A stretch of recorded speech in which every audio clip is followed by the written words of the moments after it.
masalah Asyura. Asyura ini ada sejarah besar. Sejarahnya yaitu terbunuhnya cucu Nabi Muhammad SAW yang bernama Al-Husain bin Ali bin Abi Talib radhiyallahu taala anhuma. Al-Husain, beliau dan saudaranya Al-Hasan, bagaimana sabda Rasulullah sallallahu alaihi wasallam, Al-Hasan wal Husain sayyida syabab ahli jannah. Al-Hasan wal Husain adalah dua pemuda, pemimpin para pemuda ahli syurga. Nah, pada waktu itu yang berkuasa adalah Yazid. Ya, Yazid yang berkuasa.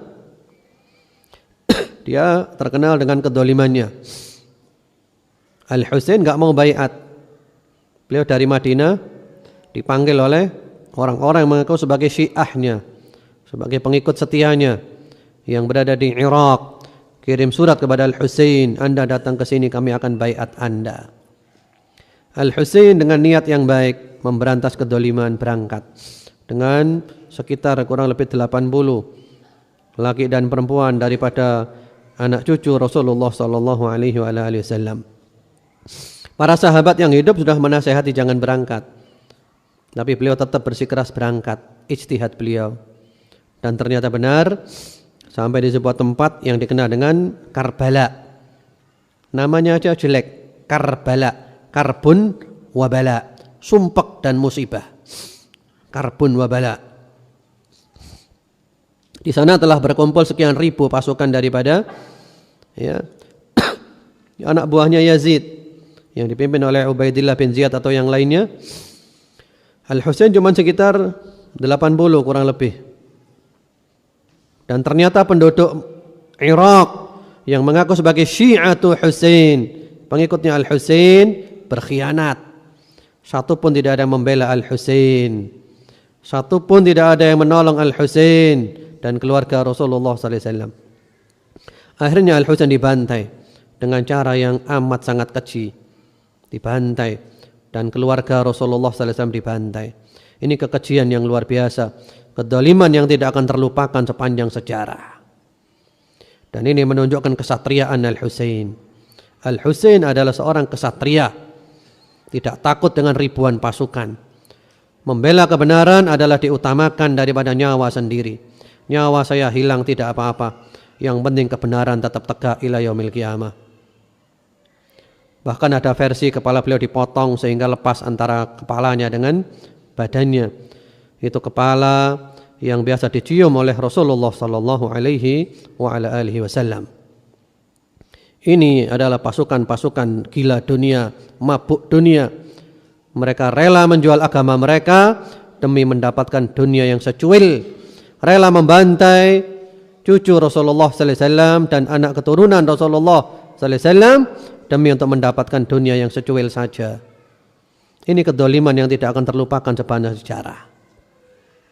Ini terjadi pada tanggal 10 Muharram tahun 61 Hijriah. Tapi Al-Husain bahagia. Al-Husain walaupun dibantai dengan cara seperti itu, beliau bukan gagal, beliau menang. Beliau menang. Beliau bahagia di sisi Allah Subhanahu wa taala. Beliau sebagai seorang syahid, mati syahid, mendapatkan semua keutamaan orang yang mati syahid. Memang kita yang ditinggalkan, kita pilu, kita bersedih. Namun dalam kesedihan ini kita tetap jangan sampai keluar dari ajaran agama yang dibawa oleh Rasulullah Muhammad sallallahu alaihi wasallam. Nah, dari kejadian ini lalu timbul dua kelompok yang kedua-duanya sama-sama tersesat, sama-sama menyimpang.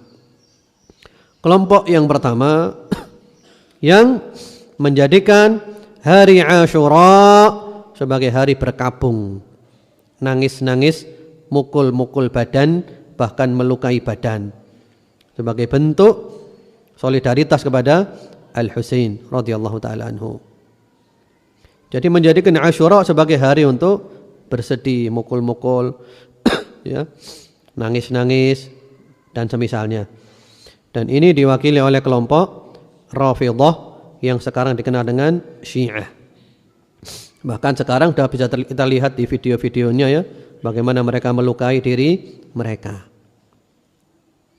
Nah, karena ada kelompok yang ekstrim seperti ini, mereka mengaku cinta kepada Ahlul Bait, keluarga Nabi. Tapi mereka membenci para sahabat Nabi, mengkafirkan sahabat Abu Bakar, Umar, Uthman, Aisyah, Hafsah, dan yang lain-lainnya. Bahaya, ajaran sesat. Ada kelompok tandingannya yang dikenal dengan kelompok An-Nawasib. An-Nawasib adalah kelompok yang benci kepada keluarga Rasulullah sallallahu alaihi wasallam. Mereka adalah kaum munafikun, orang-orang munafik yang benci kepada keluarga Rasulullah sallallahu alaihi wasallam. Nah, mereka menjadikan hari Asyura sebagai hari raya. Dirayakan. Kalau pas hari Asyura ya, mandi-mandi, pakai celak, pakai sipat, ini itu, intinya merayakan hari Asyura. Sehingga dalam hari Asyura ini banyak hadis palsu. Hadis yang isinya meratapi dan hadis yang isinya adalah merayakan. Kalau yang isinya meratapi itu bikinannya orang Syiah. Kalau yang merayakan bikinannya orang Nawasib. Mereka adalah dua kelompok sesat. Ahlus Sunnah wal Jamaah di tengah-tengah. Enggak seperti itu. Kita tidak meratapi dan juga tidak merayakan. Kita bersedih wajar-wajar saja, ya wajar. Orang sedih itu ya wajar biasa, ya. Tapi tidak sampai melampaui batas seperti itu.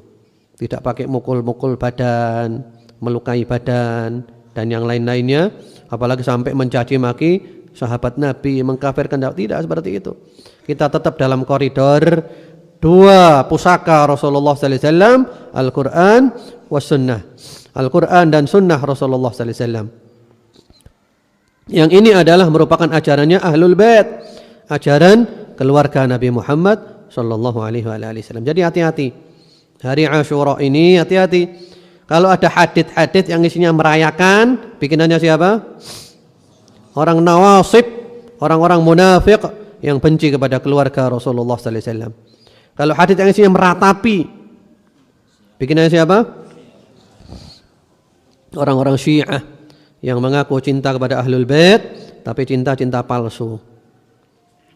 Buktinya apa? Al-Husain. Yang membantai Al-Husain siapa kalau kita mau jujur? Yang membantai adalah mereka-mereka yang mengaku sebagai Syi'atu Husain, sebagai pengikut Al-Husain, yang ngundang Al-Husain ke Irak, yang menjamin akan membaiat Al-Husain. Ternyata mereka menyia-nyiakan Al-Husain, dibantai, dibiarkan saja. Orang-orang bohong. Mereka mengkhianati cucu Rasulullah Muhammad sallallahu alaihi wasallam. Jadi Ahlus Sunnah itu tengah-tengahnya. Wakilat ta'ifatain mukhti'ah kharijah anis sunnah. Dua kelompok itu, kelompok Syiah dan kelompok Nawasib, sama-sama salahnya, sama-sama keluar dari sunnah Rasulullah sallallahu alaihi wasallam. Jadi seperti itu. Mudah-mudahan jelas. Wallahu alam. Ini kajian kita. Karena juga pada bulan Muharram ini ada acara-acara adat-adat yang menyimpang dari ajaran Islam. Termasuk juga acara kerisnya dikeluarkan, dimandikan. Kerisnya dimandikan dengan 7 macam bunga, 7 macam sumur. Kerisnya keris Nogososro. Sehingga nanti yang bawa keris itu bisa ngilang, tidak bisa balik lagi. Nah ini kerisnya dikeluarkan, dimandikan. Ini upacara-upacara syirik, menyimpang dari ajaran Rasulullah Muhammad SAW. Kemudian juga termasuk kerbau bule yang dikenal dengan Kiai Slamet. Pada bulan Muharram surah dikeluarkan kemudian disembah-sembah. Mohon maaf ya, di Surakarta ini bukan bohong ya. Itu dikeluarkan di jalan. Kalau dia buang air berak itu, mohon maaf, itu rebutan beraknya, diusapkan di badannya, di pipinya. Nah ini gimana? Ini yang pintar kerbaunya apa orangnya ini? Ini masih ada di depan kita. Masa ajarannya Nabi kayak gini? Jadi PR kita ini banyak menyadarkan umat dari menyembah kerbau, menyembah keris, menyembah pohon dan yang lain-lainnya menuju menyembah Allah Subhanahu wa taala. Wallahu alam. Itu dulu